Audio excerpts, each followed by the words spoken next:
good morning, afternoon, evening, and night. My name is Firrizqa A.B from 9.6 attendance number 11. So in today's video, I'll talk about the science material about the theory of evolution from Charles Robert Darwin. So in the what is evolution?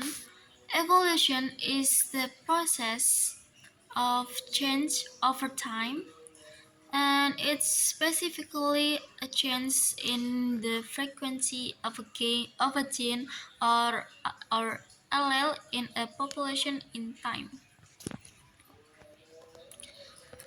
In Darwin's theory stated that the evolutions using the natural selections.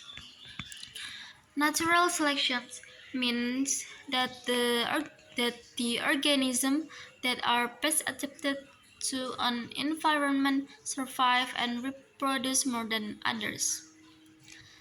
Darwin's theory of natural selection, there are four, and that is the first one is overproduction. That means when organisms produce more offspring that able to survive.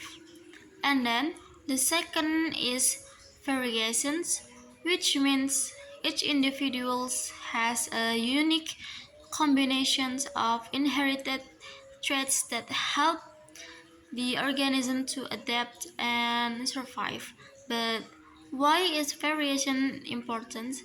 Well, it's because the environment change. So the more variations will within a species, the more likely it will survive.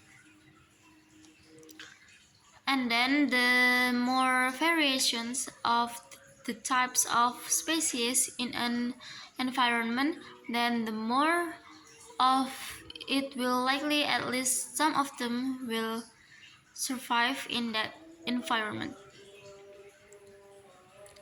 And then the third is competitions, which means the individuals compete for limited resources like food, mates, water, space, and the competitions also means that the survival of the fittest.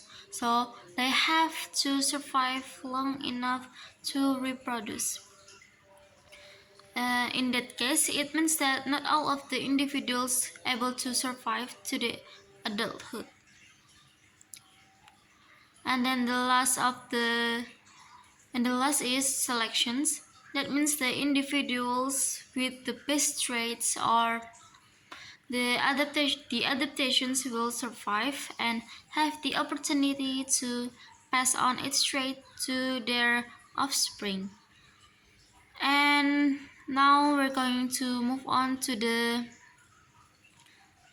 evidence of the evolution. First evidence is fossil record that we can see in a museum, and then there is the homologous body structure. That means that the anatomy is similar in different types of animals or because of common ancestors. And then the third is the vestigial organs. It means the leftover traces of evolution that serve no purpose in the new environment. And then next is the embryology. The embryology means that the embryos of all vertebrates are very similar early on. And then the last is biochemical evidence. That means that the DNA with more similar sequence such as species are closely related. So that's my explanations about the evolutions. See you next video. Wassalamualaikum warahmatullahi wabarakatuh.